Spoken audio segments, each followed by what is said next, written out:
Okay, now for the tail, you're going to take your yellow and you're going to do a chain 9. 1, 2, 3, 4, 5, 6, 7, 8, and 9. And what we're going to do is slip into the second chain from the hook, and you're just going to slip into each stitch across the chain. So slip stitch into each till you get across, and this is going to make your tail.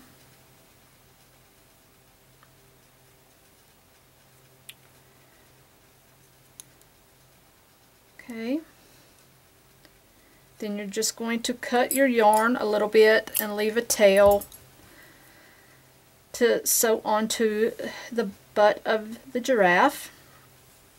Now you're going to take your brown or your color B and you're going to cut those into 10-inch strands. So you need 4 of those, so I've already got those cut.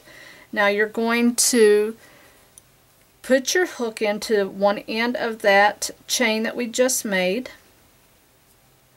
just like this, and then you want to hook the center of those 4 strands, pull those through just like this, like making a tassel almost, and then you're going to pull half of that through. Then you're going to center those, make sure they're even. Okay, and then you want to tie those in a knot.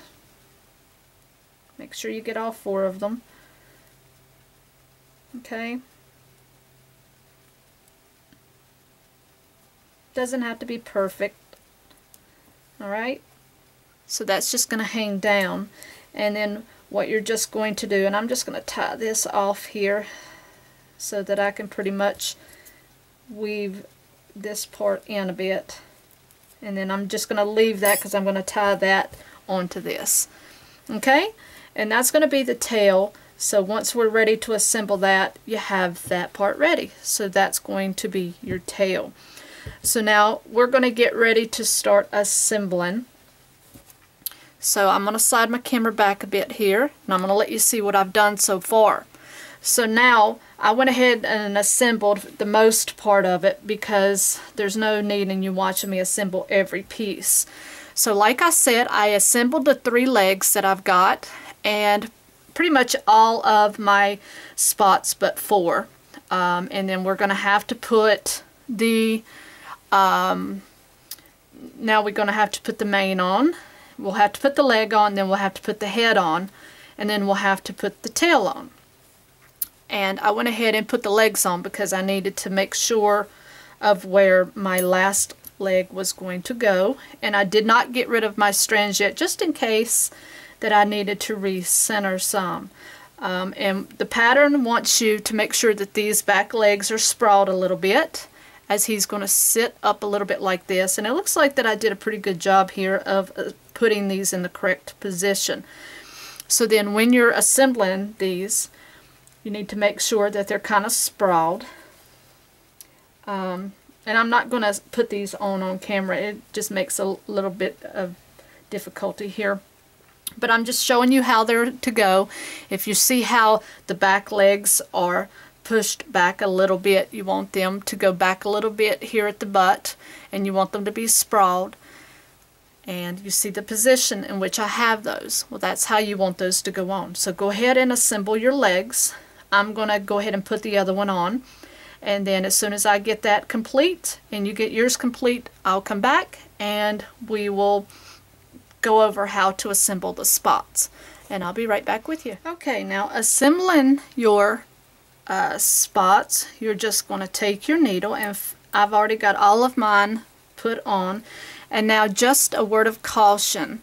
When you're assembling these, working down the lump here on the bottom and up the back of the neck, you want to be careful where you put those here, because this is where the actual mane is going to go, right through here. And then you're going to have to put the tail here. That's why I have this open spot, and I almost oopsed it here. but I've got plenty of room right there to put that. So I'm not going to put it there. I'm going to flip it over and put it right here on the little chest area for my last one. So it's very simple. You're just going to come under some loops, and you don't want to come way out here.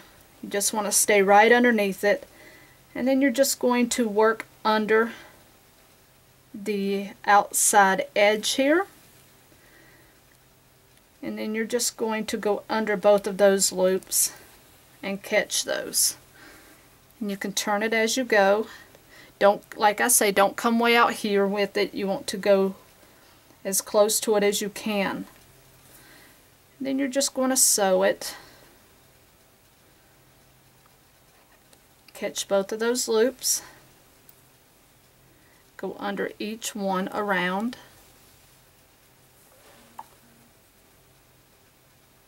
And this is very simple. They go on very quickly.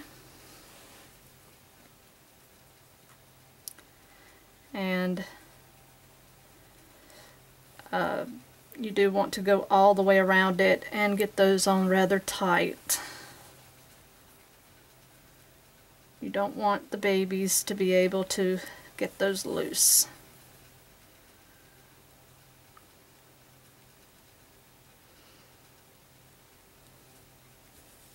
So just go around in a perfect little circle here, grabbing the loops that you can get to attach them with.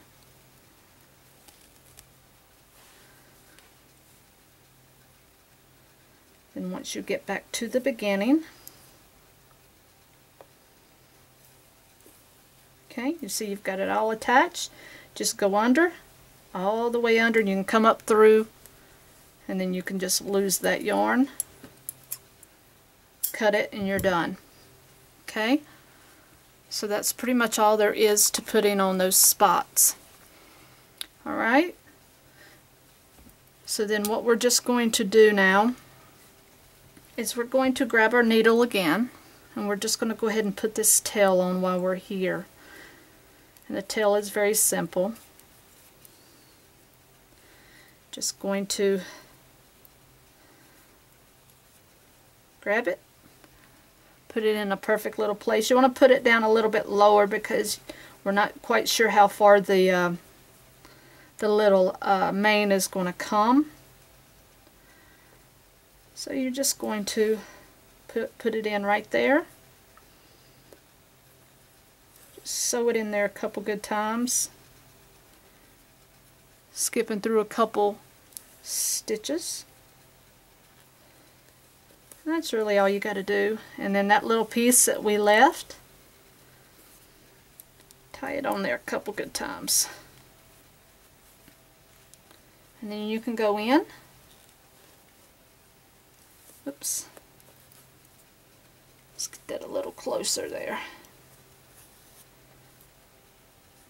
And you can pull this through and just lose it in the stuffing there. Trim that off. Then your little tail is assembled. Okay? And that's all you do to the tail. So now when we come back, we're going to work on putting the mane on, and I'll be right back. So I think what we're doing, instead of putting the mane down first, we're actually going to be working on the head first, because we have to start at the head with the mane. So I've already positioned my head, so you're just going to start working around. And it says to kind of tilt the head a little bit, and that's up to you if you want to do that once you're sewing it on. So you're just going to position the head and just start working around and working in those leftover loops from the top row here, and make sure you start stuffing any extra polyfill in there that you are going to need that you did not put in there to start with. Like I said, you may find that as you start going around that you may need a little extra fill, or you may find out you need a little less. So that's totally up to you. So just start working it around and make sure that you're positioning the head the way you want it as you do go. And if you find that it's not working the way that you want it, as you go, you can take a couple stitches out and you can reposition as you go. This is very simple to do. Like I said, if you find that something's not working, just take it out and rework it until it does suit your likes. Okay? So just keep working around. If you want the head straight, make it straight. If you want the head to be turned, make it making it look a specific direction, then by all means do so. So I just kind of turn him and look at him every couple stitches just to see how he looks and make sure that he's not going all cockle-eyed on me, because these little creatures are a little bit funny. They get out of sorts on you from time to time if you don't keep an eye on them as you're going along. And you don't want to sew him way up here. You want to stay underneath the neck. And again, if you find you start sewing too far up the head, you can always take those stitches out. Like I say, it's not a big deal. Just work it. So he's looking alright. I might have to rework a couple, I don't know yet. Alright, so just keep going until you have the head on there the way that you want it, and then we will come back and start working the mane, and then we will do the face, and I'll meet you back once my head is situated. Alright, so now we have the head on there. So now, according to our directions, the mane is going to actually start in the back, in the center of the head. So I already have that situated.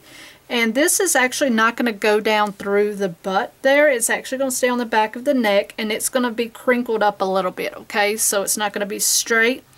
You're going to work that, and you're going to crinkle it as you go. So just make sure that as you're working it, you're centering it. And you're just going to make sure to crinkle it where it's not straight. Okay, so you're just going to bunch it up as you go.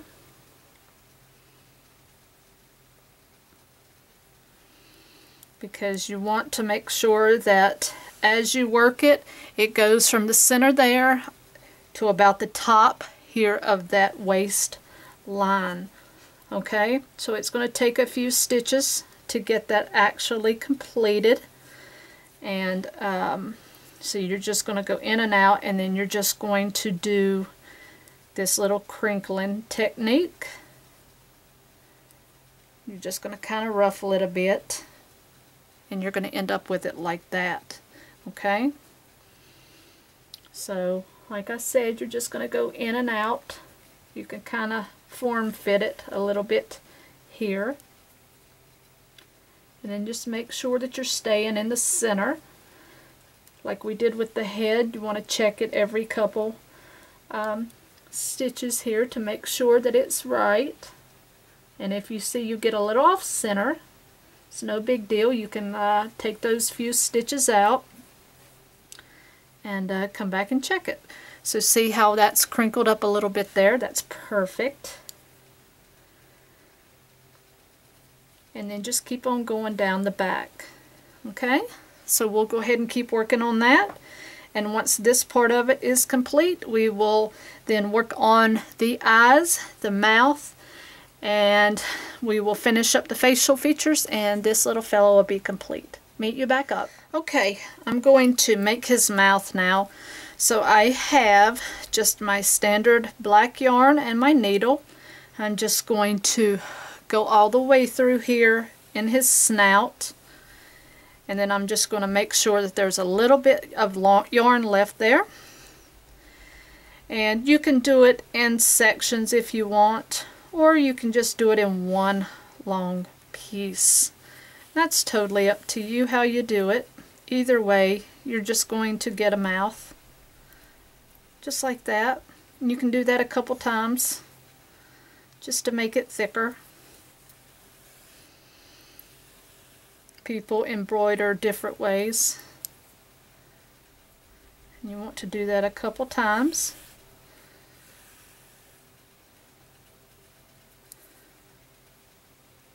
Okay. So there's his mouth. And now we're just going to go straight through and we're going to do his little nose holes. So we're just going to go straight up right through there, and you're just going to go right in beside there, just a little hair over. Okay, and then you're going to go all the way over to the next part and make his next one. Just enough to make a little dot. You don't want to pull it all the way through. Okay? And then you're just going to go a hair over this way. Okay? And then we're just going to stick that yarn anywhere, that needle anywhere, just to lose that bit of the yarn. And then that's all you have to do there.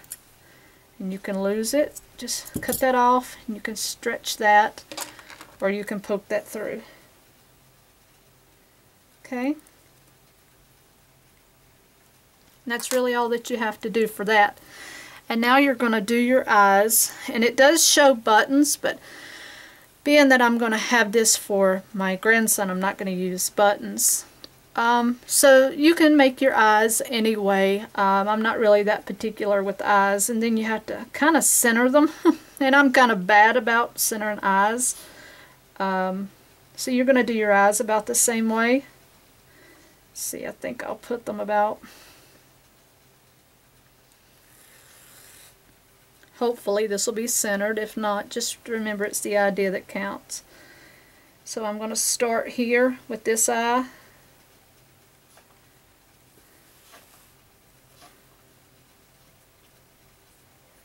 And then you can just like make them into stars, or you can make circles, whatever you do. I think that's probably my least favorite thing to make on an animal, is probably the eyes, because I'm really bad at it. Yes, I admit I'm bad about doing facial features. It's just not a positive thing that I do. Anyway, so you can make one eye, and then I'm going to stick it back into that same hole, and now I'm going to go back over to that black part there that you see sticking up, and we're going to do the other one. Okay, so we're going to make that cross part, go back in that same piece, that way we can get the long part made. Then we'll make the X part. And to me, the baby's not going to know the difference if it's a perfect eye or not. And you guys will have to forgive me. That's probably the most negative thing you'll hear me say most of the time, is I really stink at making eyes. Okay? So that's pretty much it for the eyes. Okay? So then you're going to lose that yarn, push it through somewhere, and you'll pull it up, cut it, and it disappears. Stretch that back out. Okay, and now the last feature, we'll be back in a minute, and we'll do the little bit of loopy hair here, and I'll be right back. Okay, now to embroider just some loops for his hair, this is the way that my grandma always showed me to do it. You can do it however you please. There's no right or wrong way to do this. It's very simple. Just cut you off quite a bit of yarn. Go in with your needle up here right in front of the horns, and you're just going to go in any loop here, and just pull it through. You don't even have to pull it all the way through. Okay, and then you can go in either that same loop or not. Go in the next one, whatever, and go until you make a loop. Okay, however tall or small you want it, and just leave it. Go into the next section here, right beside it, or wherever you want the next loop to be. It's not even that crucial. Just space it however you want it, and then make your next loop. Leave it. Okay, leave the loop. Go into where you want the next loop to be. Do the same. Just work across, make your next loop, and leave it. Alright, working the next loop, make your next loop, and just keep working that process. And like I said, you know, based on how your grandma was, you know, these techniques can vary. I'm just sharing with you mine. Again, back in the old days, it just depends on how you were brought up and how you were taught as to how things were done.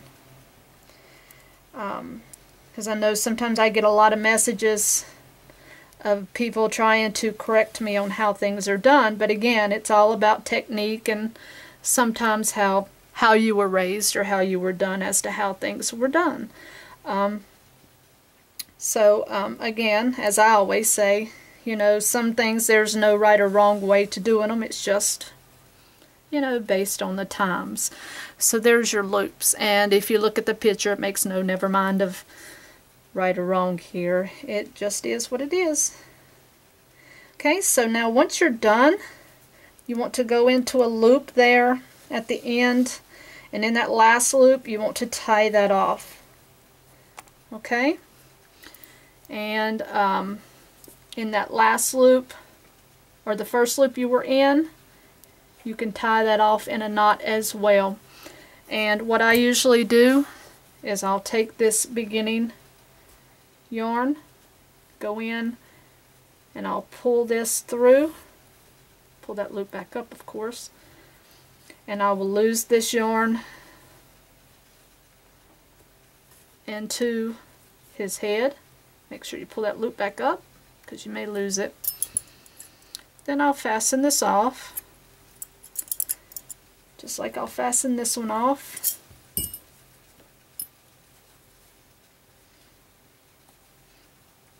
Make sure you lose the yarn. You want to hide it. And you can do as many loops as you want before you do this process, of course. So he's got maybe 8 loops there, and he looks rather nice. Okay? So I think he's cute. And this is your finished product. Isn't he precious? So he's baby safe. He's safe proof for the baby. And he's going to make a gorgeous little gift this weekend, since we're taking our daughter to a water park and having her baby shower there. So he's going to make an appearance. Alright guys, I hope you guys enjoyed this tutorial. And until next time, happy hooking!